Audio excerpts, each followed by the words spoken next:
Gobble, gobble, gobble, Andy. Welcome to Thanksgiving week. This is our Men of a Certain X podcast. How are you, Andy Jabor, on what is I think, the unofficial kickoff of all sorts of holidays? It Thanksgiving.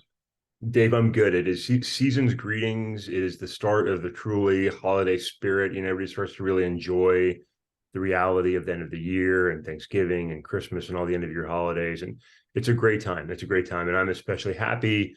My sons are home from college, and I'm a very happy father. The Troy Lions had an awful game that they won. I'm very happy about that. Currently number 2 in the NFL, Dave Pounder. So, hey, things are good. Happy Thanksgiving week to you. It's a pleasure to be here with you this morning. Well, I had fully come on this podcast preparing to ridicule you since you were so high and mighty on how the Lions were just going to throttle the Bears.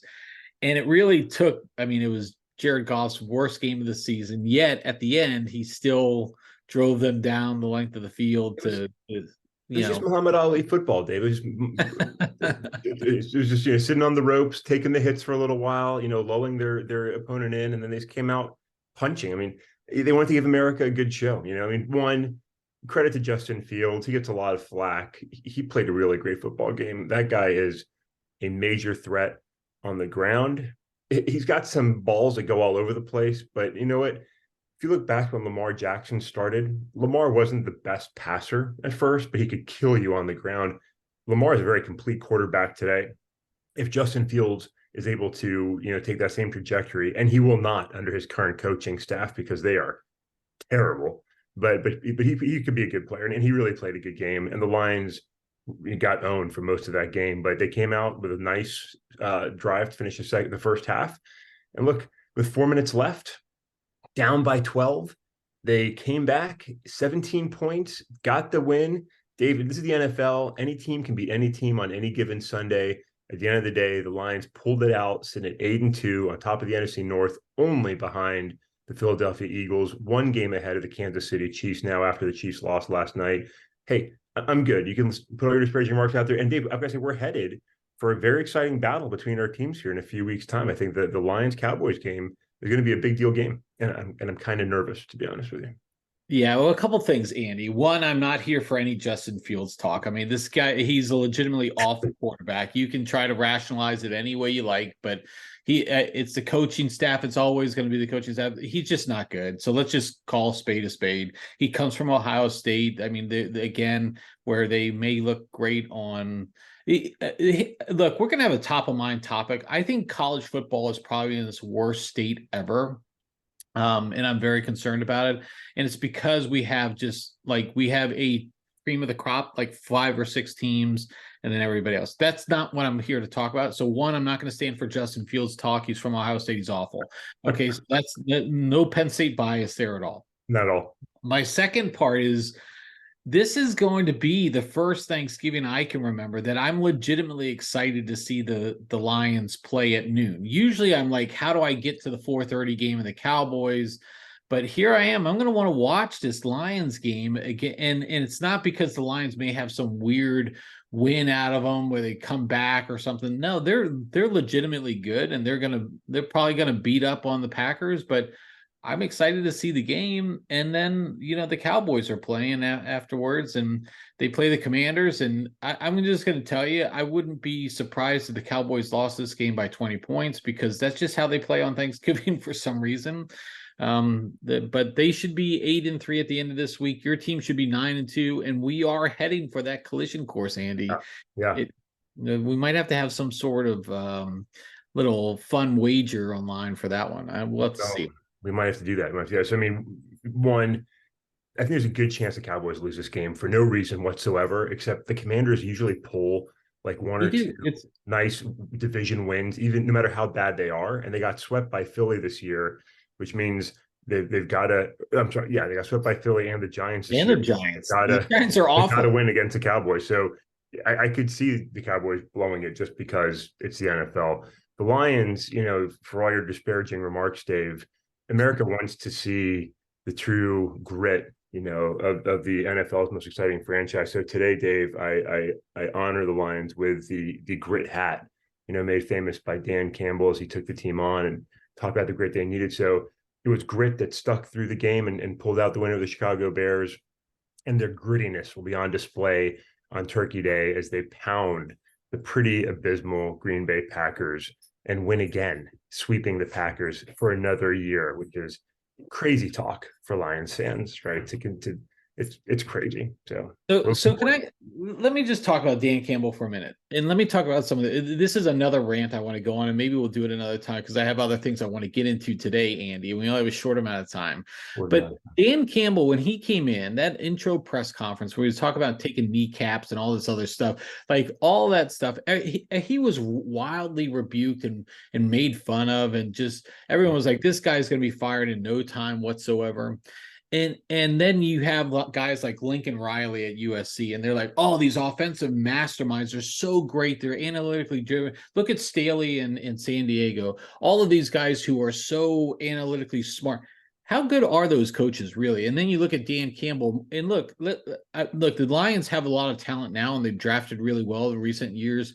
But that was not a good football team. No. Jared Goff was not a good quarterback he was wildly, again, another person who was just casted off and it's like, oh, he's going to go to the Lions. He's going to be out of football in 2 years.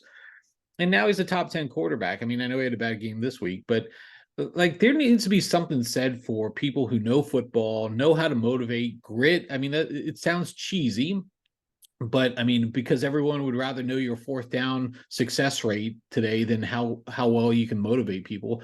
But I think that gets into our larger coaching discussion. I'm really impressed with Dan Campbell. I wish that I'm rooting for them just because I want to see him succeed. So that's great story there. So I think you're a really important point. I think there's technical competence and expertise, which I think Dan Campbell has, to be honest.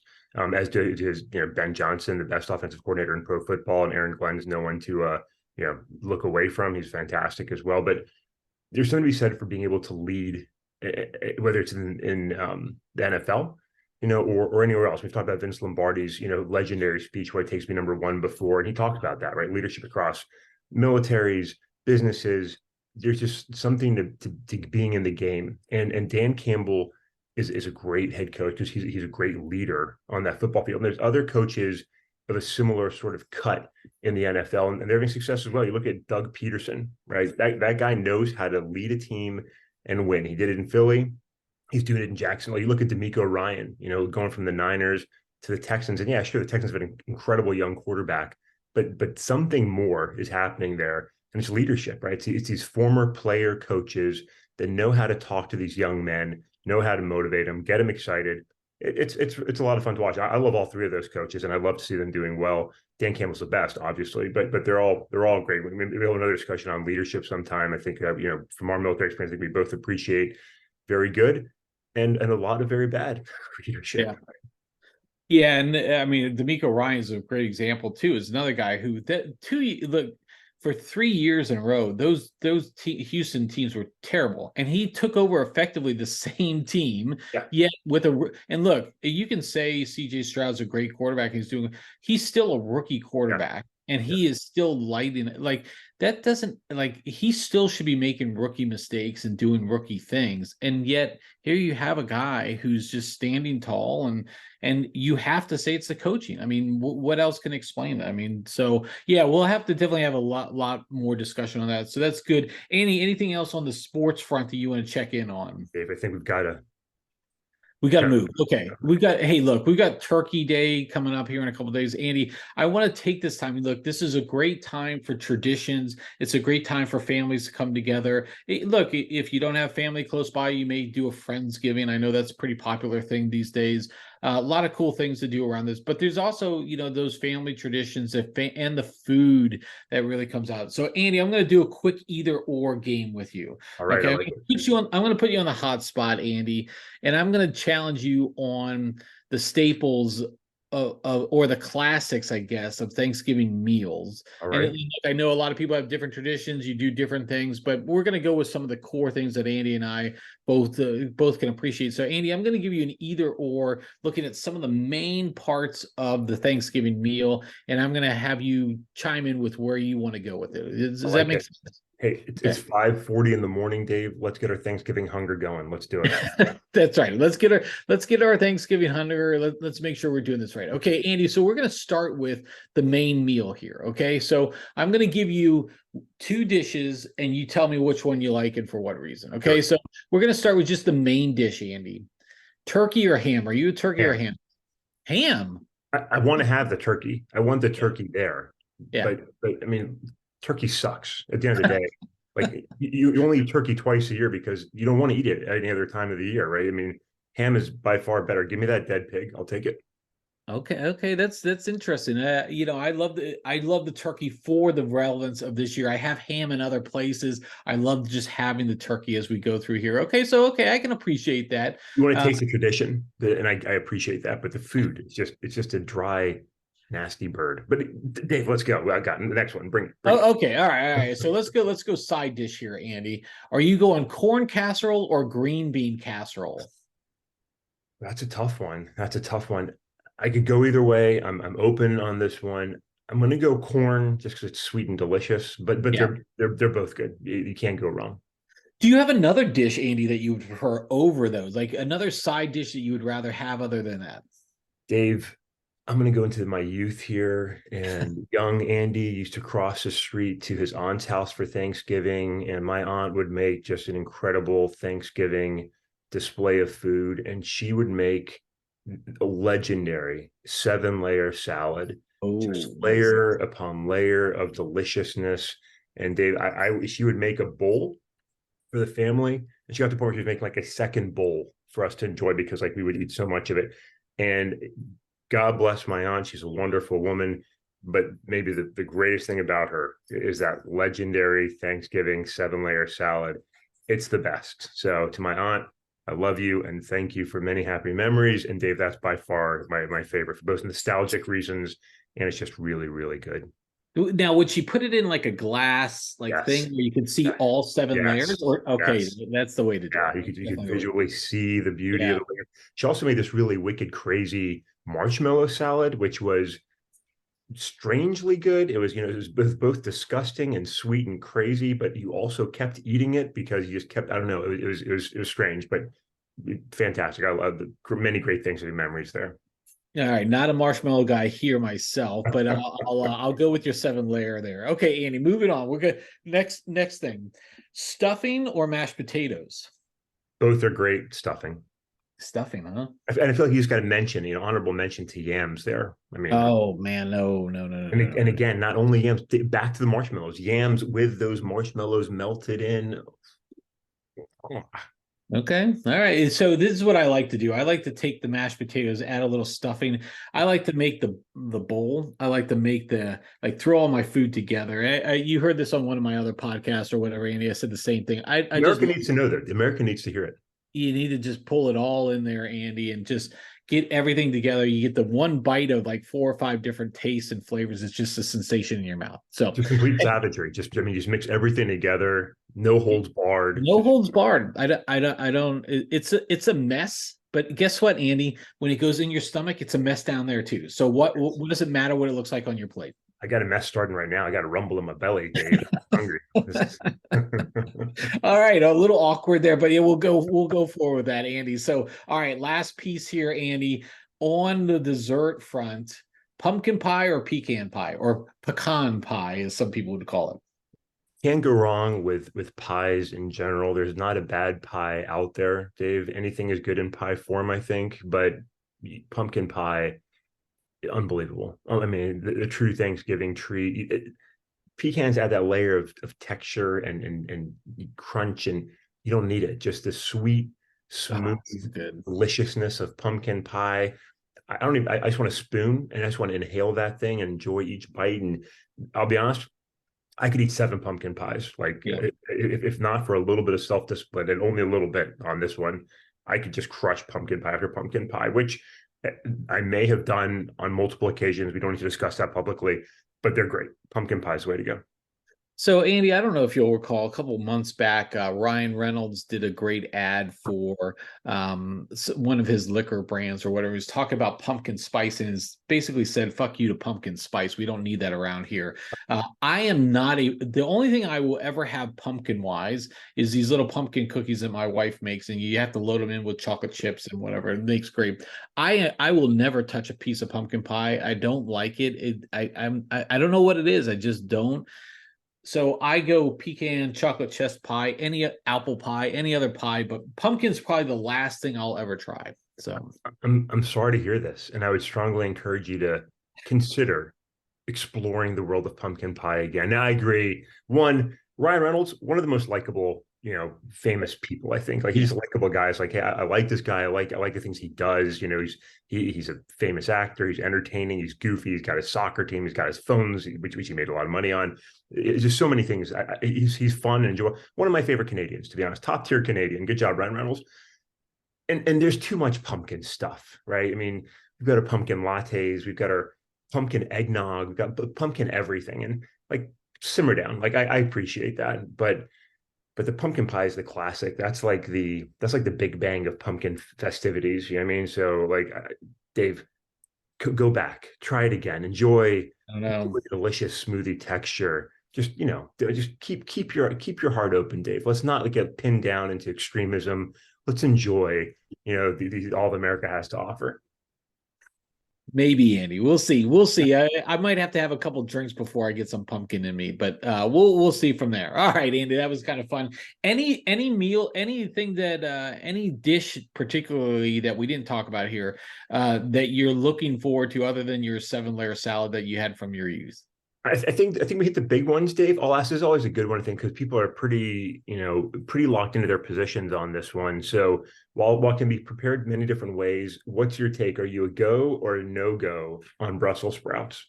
Oh, hey, so I was just gonna go here with Brussels sprouts.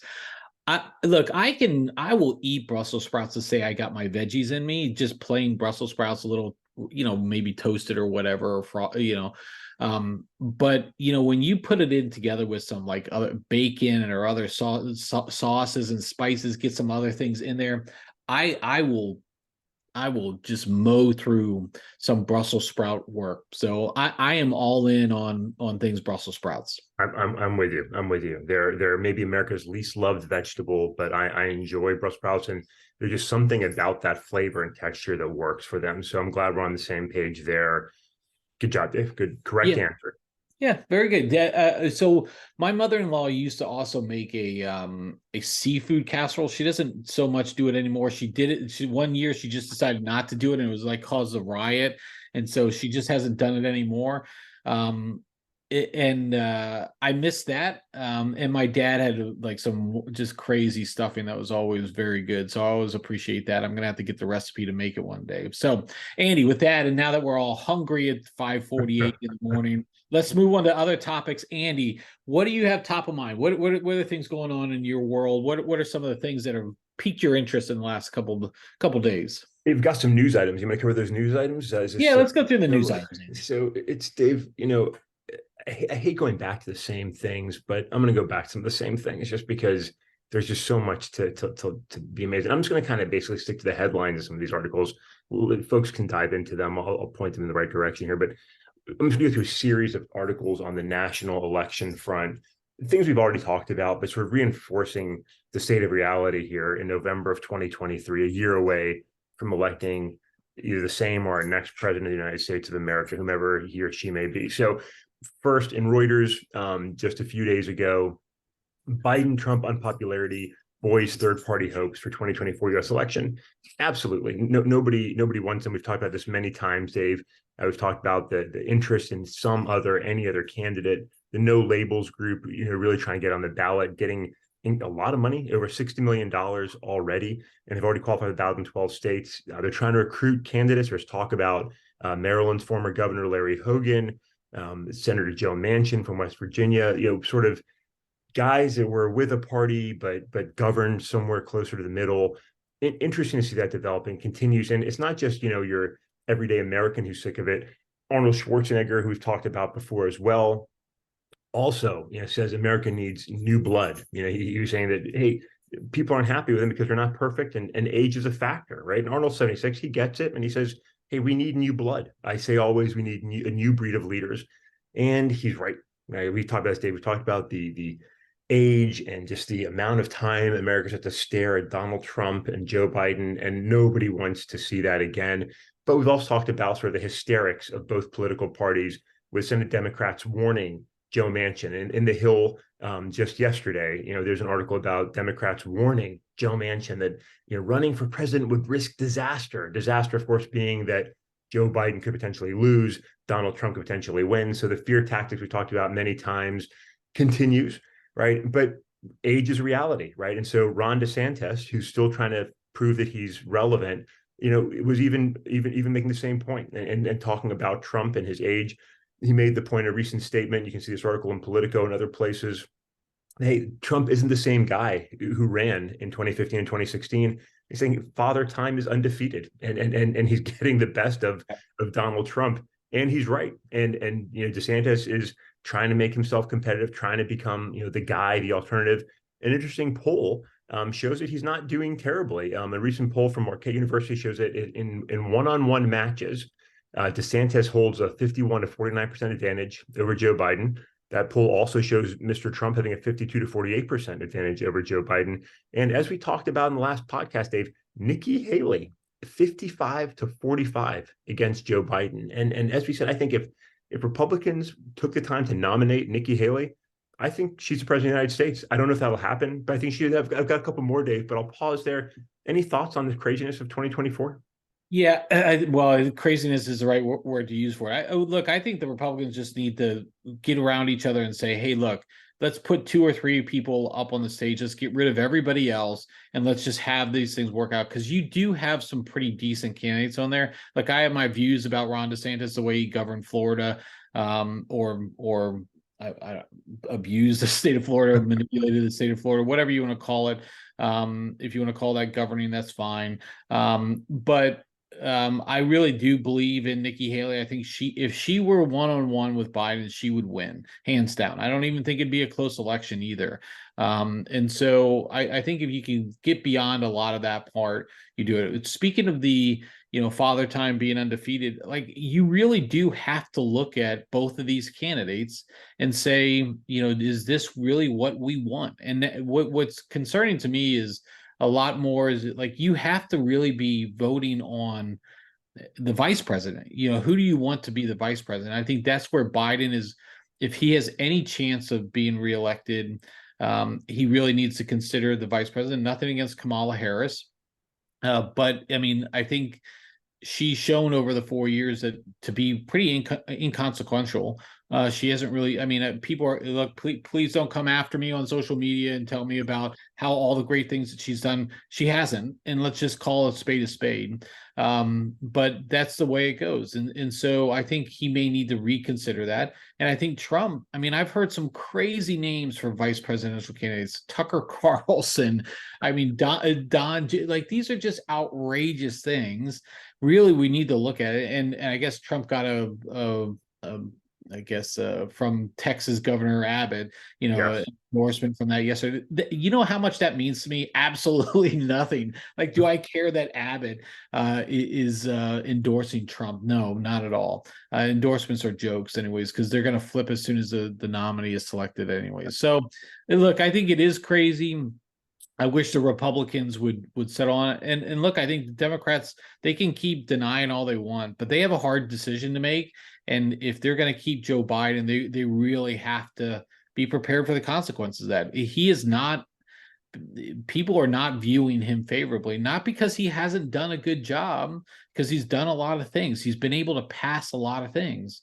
But the reality is look, he's what is he, 81? He just turned 81. Turned 81, Dave. Fresh 81. I know, like, looks like spring chicken out there. So, anyways, so it is what it is. So anyways, that's my initial thoughts, Andy. So go on, Yeah. please go on. Yeah, no, all fair marks. And speaking of crazy characters that want to be vice president of the United States, let's go back to another favorite, Marjorie Taylor Greene, who in a congressional hearing where they're talking Homeland Security, national security, they had leaders from the FBI, NCTC, the DHS, and Marjorie Taylor Greene in clearly prepared staged remarks, right? She had this ready, she had her big posters up, she was ready for this. So this wasn't like a off the cuff remark where, people make mistakes, right? I get that. But this was a prepared remark, and this exchange is captured a number of ways. I'm going to look at a Newsweek article here. So she's talking to FBI Director Christopher Wray, and I think most people that pay attention to sort of politics at any level know who Director Wray is. He's been around. There's been a lot of controversy around him. His name is FBI Director Christopher Wray. That's how he's often referred to, right? So here he is, speaking in front of the House, and Marjorie Taylor Greene brings up these massive posters, talking about things she's posted, right? And so they're going back and forth, but she says, "Hey, I posted these on my Twitter account." And Director Wray responds, "I don't spend a lot of time on Twitter. He's pretty busy doing FBI stuff all day long, right?" So Ms. Greene comes back, she says, "I'm sure you do spend time on Twitter because the DHS organized with other offices and censored people like myself." To which Mr. Wray responded, "I'm not part of DHS," right? So one could argue that she wasn't saying he was part of DHS, that they were, working with the FBI. But at the end of the day, it's not like she's got no idea what's going on, right? And she doesn't. She's out there for points and attention and garnering the support of her dedicated loyalists. And she wants to be vice president to Donald Trump. That's sort of her aspiration. And all this is about her antics and getting that notoriety. But what an absolute nut job she is.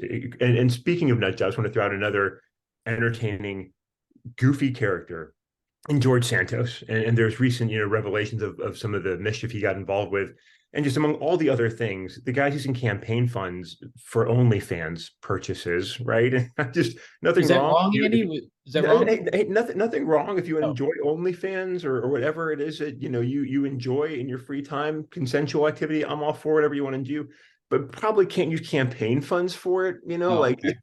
so, My $25 donation to George Santos can't be used for OnlyFans accounts. yeah, preferably not. I think that goes against certain rules. So, I mean, just unbelievable the state of American politics today, Dave. So, last one I'm just going to share is a really good article, I think, in the New York Times yesterday, titled "Between Israelis and Palestinians, a Lethal Psychological Chasm Grows." I think it's really great perspective, talking about sort of the mutual victimization of both sides and how troublesome that can be for any kind of peaceful resolution to that conflict. Some interesting articles, Dave. So folks can check those out, and happy to hear anybody's thoughts and ideas there. I'll stop there. It's a lot of stuff. Thanks, Dave. Yeah, I like my politicians to govern on Twitter, Andy. So I'm not sure how you prefer them, but In all caps. the MJG comments were what it was she was widely mocked on, and rightfully so. She should. Rightfully so. Yeah. Look, I mean, if you're going to be a politician, the least thing you can do is not just dive deep into your ideology and talk about conspiracies and space lasers and all this other stuff about other hate-based groups and all this stuff. But you should probably read up on what you're actually trying to govern and what you're trying to do to protect the American people. And I know you've got your constituents to protect, but you are manipulating your constituents when you try to tell them that this is what you should be fighting for, when in reality, you should probably be fighting for the resources in your community and making sure that they have everything they can be, as opposed to trying to manipulate their views on it. But, I think that's the state of politics we're in. And George Santos, this guy's been a joke since day one. It just is amazing how I would really love a deep dive and I think it'd be very challenging, into the people who actually vote. Like what are the motivations for voting? Why are they getting behind certain candidates? Because George Santos, I mean, look, it can all be traced back to so many different things, gerrymandering, and how we get these districts that are, and how politicians are even nominated by their party, how they line up, and what type of firebranding they're getting, and all this other stuff. And I think just our political system is just such chaos, and it is such a mess that it would take years, or radical overhaul to clean up. And I just don't think that the people who want to clean it or can clean it up will do it, and that's the unfortunate part. So it's stories like these that just kind of continue to remind me. I think Santos is probably going to wind up being voted out. I think in the next couple of weeks, but then that just begs the question is, and what happens next? The Republicans are going to lose somebody who's voted with them. Now they have to find out that the majority is even slimmer now in a lot of things. So they'll have to figure out how that's going to play out. So all very interesting times, Andy, but I think there's going to have to be a time we wrap up this podcast today. Andy, anything you want to wrap up here today? Anything you want to call out regards, Thanksgiving, the holidays? What are your thoughts real quick before we go? Dave, I'll say happy Thanksgiving to you. Thankful to have these podcasts, these opportunities to, give America our critical perspective on these key issues, because I know America needs it, right? So you're welcome, America. But thank you, Dave, for spending time to do these with me. Happy Thanksgiving to you and yours, and happy Thanksgiving to anybody listening or watching. And we're grateful to spend some time with you and hope you find this at least somewhat mildly interesting and entertaining.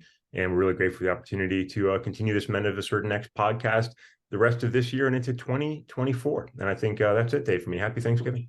Yeah, I'm thankful that we got this opportunity to do this. We've been talking about this for so long, Andy, that I'm glad we get to do this, and it is fun. And to all our listeners out there, I hope you're enjoying it as well, and hope you all have a great Thanksgiving, or however you guys choose to celebrate these next couple of days and in the weeks ahead. Andy, I don't know if we want to announce it now, but I think we are going to be looking to expand the frequency of this podcast. I mean, the people have spoken; they want to hear more, Andy. Either that, or we're just bored and we want to do it more. I don't know. Dave, I mean, like The Rock, I think we are the people's champion. You know what I mean? So I think we've got to give America what America wants. So yeah, I think coming soon we'll have these more frequently, which we'll be able to discuss with soon and announce it more formally maybe. And I'm excited to do that because, I mean, hey, who doesn't want to spend 20, 30 minutes of their day listening to us pontificate on all things that come to mind? So Dave, I mean, America demands. We're here to serve. We're public servants in many ways, and we continue to serve our nation. So for you, America. We continue to make those sacrifices, Andy. With that, Andy, I will say we are not going to pod on our second day this week. So this is the only pod this week. But then we'll catch up with you guys next week. So Andy, with that, have a great Thanksgiving. We'll see you next time.